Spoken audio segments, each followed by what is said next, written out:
శ్రీమతి నమః. నాకు రోజుకో శ్లోకం ఛానల్లోను అలాగే ఈ నండూరి హేమమాలిని ఛానల్లోను ఒక ఆవిడ పాపం కామెంట్ పెట్టారు. అమ్మా, అపనిందల నుంచి బయటపడాలంటే ఏం చెయ్యాలమ్మా అని. ఆవిడ ఎంత కష్టంలో ఉంటే, ఆవిడని ఎంత అవమానిస్తే పాపం అలా కామెంట్ పెడతారు చెప్పండి. నాకు అది చూసిన వెంటనే ఎంత బాధ కలిగిందో. అది ఆవిడ ఒక్కరి సమస్యే కాదు, చాలా మంది పాపం బాధపడుతూ ఉంటారు. చేయని తప్పుకి బలైపోతూ ఉంటారు. మనం ఏం చేయకపోయినా సరే మనల్ని నిందిస్తూ ఉంటారు. ఎందుకు అంటే వాళ్ళ గొప్పతనం వాళ్ళు చూపించుకోవాలి అంటే ఏం చేయాలి?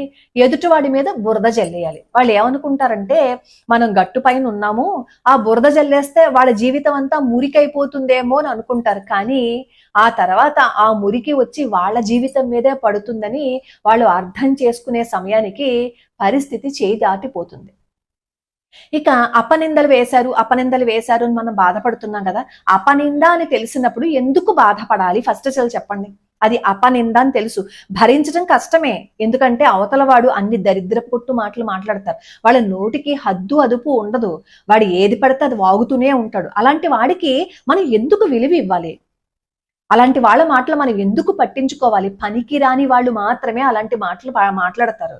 అది ఎవరైనా సరే, ఇంట్లో వాళ్ళైనా సరే, బయట వాళ్ళైనా సరే, మన మీద అనవసరంగా నింద వేశారు అంటే దానికి ఖచ్చితంగా ఫలితాన్ని అనుభవించే తీరాలి. కాస్త సమయం పడుతుందంతే, కానీ ఎప్పటికీ నిజం దాగిపోదు, అలా ఉండిపోదు, మరుగున పడిపోదు. నిజం బయటపడుతుంది. కాస్త ఓపిక ఉండాలంతే. దీన్నే కర్మ సిద్ధాంతం అని చెప్తారు. మనం ఏదో ఎప్పుడో అనుభవించాలి, అది ఇప్పుడు అనుభవిస్తున్నాం. దాన్ని భరించడం మాత్రం కష్టమే. నేనేం అంత సులువని నేనేం చెప్పటం లేదు, చాలా కష్టమే. కానీ ఏం చేయగలం చెప్పండి? అయ్యో, నా మీద నింద వేశారని అలా కృంగిపోతేనే మన మీద వేసిన నింద పోతుంది అని అనుకుంటే అందరూ కృంగిపోతూనే ఉంటారు, అందరూ బాధపడుతూనే ఉంటారు. మనం బాధపడాల్సిన అవసరం లేదు. సూర్యుడు తూర్పును ఉదయిస్తున్నాడని నిరూపించుకుంటున్నాడా? సూర్యుడు నిరూపించుకోవాల్సిన అవసరం లేదు కదా. అది సత్యం. మనం కూడా అంతే. తప్పు చేయకుండా దాన్ని నిరూపించుకోవాల్సిన బాధ్యత మన మీద లేదు అసలు. మనం అనవసరంగా వాదించి దీని గురించి డిస్కషన్స్ పెడుతూ అయ్యో దాని నుంచి ఎలా బయటపడాలా అని ఆలోచిస్తున్నంతసేపు ఆ నిందని నువ్వు మోస్తున్నావు. తద్వారా నువ్వే నెగిటివిటీని పెంచుకుంటున్నావు నీలో. అప్పుడు వెంటనే అంటారు, తప్పు చేస్తున్నాడు బానే ఉన్నాడండి హాయిగాను, నేనెందుకండి ఇన్ని బాధలు పడాలి అంటారు. నిజమే, మనకు అనిపిస్తుంది తప్పు చేసిన వాడు బాగున్నాడు, వాడు హాయిగా పేరు ప్రఖ్యాతులతో ఉన్నాడు అని అనిపిస్తుంది. కానీ ఒకటి గుర్తుపెట్టుకోండి, రావణాసురుడు ఉన్నాడు. రావణాసురుడు లంకాధిపతి, బంగారము డబ్బు ఇవన్నీ ఉన్నాయి. కానీ రావణాసురుడికి లేనిదేంటి? మనశ్శాంతి. ఎంత డబ్బు ఉండి మాత్రం ఉపయోగమే ఉంది? మనశ్శాంతి కోల్పోయిన తర్వాత చివరి వరకు, చచ్చిపోతున్న క్షణం వరకు మనశ్శాంతితో బతికాడా? బ్రతకలేదు కదా. మరి అలాంటప్పుడు దూరం నుంచి చూసి మనం వాళ్ళు బాగున్నారు అని ఎలా మనం చెప్పేస్తాం? వాళ్ళు సంతోషంగా ఉన్నారని ఎలా అంటాం మనం? వాళ్ళు సంతోషంగా ఉన్నారు, వాళ్ళు బాగున్నారు, నేనే ఇలా ఉన్నాను అని చెప్పి నిందని మనమే మోస్తున్నాం. అన్నవాడు బానే ఉన్నాడు పైకి. మనం ఎందుకు బాధపడాలి? మనం ఎందుకు తలదించాలి? మనం తలదించాము అంటే అర్థం ఏంటో తెలుసా? తప్పుని ఒప్పుకున్నాము అని అర్థం. అబ్దుల్ కలాం గారు రాకెట్ ప్రయోగం చేసినప్పుడు ఒకసారి అది ఫెయిల్ అయిపోతే పత్రికలు దుమ్మెత్తి పోసేసాయి. అంతవరకు ఆయన చేసినవి ఎవ్వడికి కనిపించలేదు. కానీ ఒక్కసారి ఆ రాకెట్ ఫెయిల్ అయినప్పుడు అబ్దుల్ కలాం గారిని ఎంత దుమ్మెత్తి పోసారో. అప్పుడు అబ్దుల్ కలాం గారు వెనకడుగు వేశారా? ఈ రోజు అందరికీ, ప్రతి ఒక్క వ్యక్తికి స్ఫూర్తిగా నిలబడిన వ్యక్తి ఆయన కాదా? ఆయన మీద దుమ్మెత్తి పోసిన వాళ్ళని ఎవరైనా గుర్తుపెట్టుకున్నారా? కానీ అబ్దుల్ కలాం గారిని గుర్తుపెట్టుకున్నారు. అబ్దుల్ కలాం గారిని ఆదర్శంగా తీసుకుంటున్నారు. మీరాబాయి చూడండి, మీరాబాయి ఎప్పుడూ కృష్ణ పరమాత్మ పాటలు పాడుకుంటూ ఉంటే ఆవిడని ఎంత వ్యక్తిగత నింద చేశారో తెలుసా? ఎంత అసభ్యంగా మాట్లాడారో తెలుసా? లేనిపోని మాటలు మాట్లాడారు. ఆవిడ వ్యక్తిత్వం మీద కూడా బురద జల్లేశారు. కానీ ఆవిడ ఏం చేశారు? కృష్ణుడి పాదాల దగ్గర పెట్టారు. ఏ రోజు భయపడలా, ఏ రోజు బాధపడలా. అనుకుంటున్నాడు కదా అని చెప్పి ఆవిడ చేసే పనిని ఆపేసి మధ్యలోనే కృంగిపోయి ఏడవలేదు. ప్రతిదాన్ని కృష్ణ పరమాత్మ పాదాల దగ్గర పెట్టేశారు. ఇప్పుడు ఆ మీరాబాయి గారిని అన్నవారిని ఎవరైనా గుర్తుపెట్టుకున్నారా? గుర్తుపెట్టుకోలేదు కదా.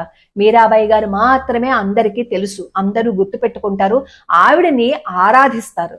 అంటే మన మీద ఎవడైనా బురద జల్లడానికి ప్రయత్నిస్తే వాడు తాత్కాలికంగా మండే కట్టెలాగా వెలిగిపోవచ్చు, కానీ ఆ మండిపోతున్న కట్టె ఎప్పుడుకో అప్పటికి బూడిదైపోక తప్పదు.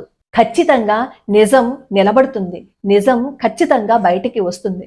అద్దంలో మనం ఏడుస్తూ చూస్తున్నాం అనుకోండి, మనం ప్రతిబింబాన్ని ఏడుస్తూనే కనపడతాం. నవ్వుతూ చూస్తున్నాము అని అనుకోండి, నవ్వుతూ కనపడతాం. భయపడుతూ చూస్తున్నాము అని అనుకోండి, మనకి భయం వేస్తుంది. జీవితం అద్దం లాంటిది. నువ్వు ఎలా చూస్తే అలాగే కనపడుతుంది. అప్పుడు మీరు అంటారు, ఎంతకాలం అండి భరించటం, ఎంతకాలం పడాలండి ఈ మాటలన్నీ అని. అవతలివాడు అన్న మాటని నువ్వు మోస్తున్నంతసేపు నువ్వు పడాల్సిందే. అది నీ కర్మ, అంతే. ఇలా అన్నా నేను మాత్రం బాధపడద్దు దయచేసి. అవతలవాడు అన్న మాటని ఎందుకు మనం మొయ్యాలి, ఎందుకు మనం భరించాలి? డోంట్ కేర్ మాస్టర్ లాగా వెళ్ళలేమా? మరి అలాగే ఎవడో అన్నాడని ఆగిపోతే ఈ రోజు నరేంద్ర మోడీ గారు మన భారతదేశానికి ఇన్ని గొప్ప పనులు చేసి ఉండగలిగేవారా చెప్పండి? ఎన్ని మాటలు అన్నారు, ఎన్ని నిందలు వేశారు, ఎంత అసభ్యకరంగా మాట్లాడారు, అన్నింటినీ పట్టించుకున్నారా? అన్నవాడు ప్రతి వాడికి సమాధానం ఆయన చెప్పారా? చెప్పలేదు. ఆయన దేశాధినేతగా ఉంటూ ఆయన పనులు ఆయన చేస్తూ ఆయన చేయవలసిన భగవత్ కార్యాలు కూడా ఆయన చేస్తున్నారు. అది ఆయనకి రక్షణనిచ్చింది. మనకి కూడా ఎప్పుడు ఏది రక్షణ ఇస్తుందో తెలుసా? మనం ధర్మ మార్గాన్ని ఉంటూ భగవంతుడి పాదాలు పట్టుకుని మన కర్తవ్యాన్ని మనం నిర్వహించినంతసేపు మనకి అసలు అడ్డే ఉండదు. ఏనుగు వెళ్తూ ఉంటుందండి, కుక్కలు మురుగుతూ ఉంటాయి. కుక్కలు మురుగుతున్నాయి కదా అని ఏనుగు ఆగిపోతే ఏనుగు గమ్యాన్ని చేరుకోగలుగుతుందా? ఏనుగు ఆగిపోతుందా? కుక్కలు మురిగితే ఏనుగు ముందుకు వెళ్ళిపోతుంది. జగద్గురువు శ్రీకృష్ణ పరమాత్ముడు, ఆయన మీద నింద వేయలేదా? స్యమంతకమణి కథ అందరికీ తెలుసు కదా, మనం వినాయక చవితి రోజు చదువుకుంటాం. అఫ్ కోర్స్ కృష్ణుడి మీద నీలాప నిందలు వేశారు ఇప్పుడు నేను చెప్పగానే వెంటనే వీడియోలు వచ్చేస్తాయి అనుకోండి. కృష్ణుడి మీద నీలాప నిందలో ఇలా మాట్లాడితే ఊరుకోము అంటారు అనుకోండి. అలాంటి కథలు ఎందుకు మనకి చెప్తారో తెలుసా? ఒరే, ఇలాంటిది మీ జీవితంలో కూడా జరుగుతుంది, అప్పుడు నువ్వు ఇలా ఉండాలని చెప్పి పురాణ పురుషులు, జగద్గురువులు, మహానుభావులు మనకి కథల ద్వారా చూపిస్తారు. వాళ్ళు నీలాపనిందలు పడ్డారనో, వాళ్ళకి కష్టాలు వచ్చాయనో కాదు, మన పురాణాలు మనకి చెప్తుంది. కష్టం వస్తే నువ్వు ఎలా బ్రతకాలి అనేది మనకి చూపిస్తారు. రామచంద్రమూర్తి ఏం తప్పు చేశారని అన్ని కష్టాలు పడ్డారు చెప్పండి? రామచంద్రమూర్తి ఏం పాపం చేశారని అన్ని బాధలు పడ్డారు చెప్పండి? ఆయన నిజంగా బాధలు పడ్డారా? కాదు. ఆయన భగవంతుడు మనిషిగా ఈ లోకానికి వచ్చి, ఒరే మీరు ఇన్ని కష్టాలు పడతారు, మీరు పడుతున్నప్పుడు ఇలా బ్రతకండిరా, ఇలా ఉండండిరా, ధర్మాన్ని ఎప్పుడు తప్పకండిరా, మీ కర్తవ్యాన్ని మీరు నిర్వర్తించండిరా అని చెప్పడం కోసం మన కోసం భూలోకంలోకి దిగి వచ్చాడు ఆ మహానుభావుడు. నలదమయంతులు ఏం పాపం చేశారు చెప్పండి? నలదమయంతులు ఏమైనా పాపం చేశారా? ఏమైనా తప్పు చేశారా? ఎన్ని కష్టాలను అనుభవించారు, ఎన్ని బాధలను అనుభవించారు, ఎన్ని అపనిందలు పడ్డారు వాళ్ళు. అయినా సరే కుంగిపోయారా? అపనిందలు వేసిన వాళ్ళందరూ పక్కకి పోలేదా? ఈ రోజు మనం కష్టాలు పడి కూడా ధైర్యంగా నిలబడిన వాళ్ళు ఎవరు అంటే మనం చెప్పుకునే మొట్టమొదటి పేరేంటి చెప్పండి? నలదమయంతుల పేరే కదా. శాశ్వతంగా మనం ఏమి కష్టాల్లో ఉండిపోం. కష్టాలు బాధలు వస్తాయి, రావు అని నేను చెప్పటం లేదు. కానీ అవి వచ్చినప్పుడు మనం తప్పు చెయ్యలేదు అని మన మనసుకి తెలిసినప్పుడు ధైర్యంగా తలెత్తుకుని నిలబడితే, ఏ తలైతే మనల్ని దించాలని ప్రయత్నించారో వాళ్ళ తలలు భూమిలోకి కూరుకుపోతాయి ఖచ్చితంగా. కర్మ సిద్ధాంతం, కర్మ వదిలిపెట్టదు. మనుషుల కోర్టులో మనకి న్యాయం జరగలేదు అని బాధపడచ్చేమో గాని భగవంతుడు కోర్టులో తీర్పు మాత్రం తేడా ఉండదు. ఇచ్చిన ప్రతి దానికి తిరిగి ఇచ్చేస్తాడు. అది మంచి చేసినా చెడు చేసినా. అది గుర్తుపెట్టుకోండి. ఎవడో వేశాడని, ఎవడో అపనింద వేశాడని మనం చేయవలసిన పనిని ఆపేసుకుని మధ్యలోనే ఆగిపోయి ఏడుస్తూ కూర్చుంటే జీవితం అంతా ఏడిపే. ఎంతకాలం పడేవాళ్ళకి తెలుస్తుంది అన్న వాళ్ళకి కూడా నేను మళ్ళీ మళ్ళీ చెప్తున్నా, పడేవాడికి తెలుస్తుంది అంటే అది నిజమని నువ్వు కూడా ఒప్పుకుంటున్నావు అనమాట. అప్పుడే కదా పడేవాడికి తెలుస్తుంది అంటారు. ఛే అవతల పో అని ఎప్పుడైతే మనం దాన్ని తన్నేసి ముందుకు వెళ్తామో మనల్ని టచ్ చేయడానికి కూడా ఎవడైనా భయపడతాడు. సరే, ఇంత ధైర్యం మనకి రావాలి అంటే మనం చేయవలసిన ప్రయత్నం ఏంటో తెలుసా? హనుమంతుడి పాదాలు పట్టుకోవడం. మీకు వచ్చిన హనుమంతుడి స్తోత్రం ఏదైనా చదవండి. ముఖ్యంగా సంకట మోచన హనుమత్ స్తోత్రం చదివితే ఎటువంటి అపనిందైనా, ఎటువంటి కష్టమైనా, ఎటువంటి బాధ అయినా సరే అది తుడిచిపెట్టుకుని పోతుంది. అంతటి శక్తి ఉంది హనుమత్ స్తోత్రానికి. అది ఏదైనా స్తోత్రం మీ ఇష్టం అది, కానీ బీజాక్షరాలు లేకుండా చూడండి. 21 వారాలు సంకట మోచన హనుమ స్తోత్రం చేసి చూడండి. ప్రతిరోజు రోజుకి 11 సార్లు చేసి చూడండి. మీకు వచ్చిన ఏదైతే కష్టం ఉందో, మీరు ఏదైతే అపనిందను మోస్తున్నాను అని భావిస్తున్నారో, అసలు మీరు అపనిందను మొయ్యట్లేదు, అది మీది కాదు. మిమ్మల్ని ఎవరైతే ఏదైతే అన్నారో అని మీరు బాధపడుతున్నారో ఒకసారి చేసి చూడండి. అసలు ఈ స్తోత్రం మొదలు పెట్టిన తర్వాతే మీకు ధైర్యం వచ్చేస్తుంది.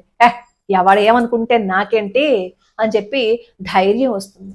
ధైర్యాన్ని పెంచుకోండి. మనం భయపడిపోయాము అని అనుకోండి, ఈ లోకం మనల్ని ఇంకా భయపెట్టి తరిమేస్తుంది. మనం ఒక్కసారి పట్టించుకోకుండా డోంట్ కేర్ మాస్టర్లా వెళ్ళిపోయాము అని అనుకోండి, ఇదేంట్రా బాబు ఇది ఇలా వెళ్ళిపోతుంది, కనీసం పట్టించుకోకుండా అని ఎదుటవాడు భయపడతాడు.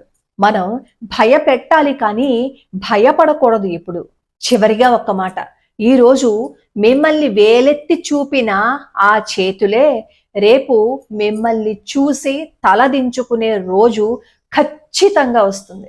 ఈ వీడియో చూసి మీరు సంకట మోచన హనుమ స్తోత్రం చేయటానికి ప్రయత్నించండి. అలాగే వీడియోలో కామెంట్లు పెట్టేటప్పుడు కూడా వీరాంజనేయ అని చెప్పి కామెంట్ చేయండి. అలా చేయటం వల్ల మనం భగవంతుణ్ణి స్మరించుకున్న వాళ్ళం అవుతాం. నిత్యం భగవన్నామ స్మరణ చేస్తూ ఉంటే అదే మనకి మానసికంగా ఇచ్చే బలం. మనతో ఎవ్వడూ ఉండవలసిన అవసరం లేదు, మనతో భగవంతుడు ఉంటే చాలు. ఆ ధైర్యాన్ని పెంచుకోండి. లోకా సమస్తా సుఖినో భవంతు, సర్వే జనా సుఖినో భవంతు.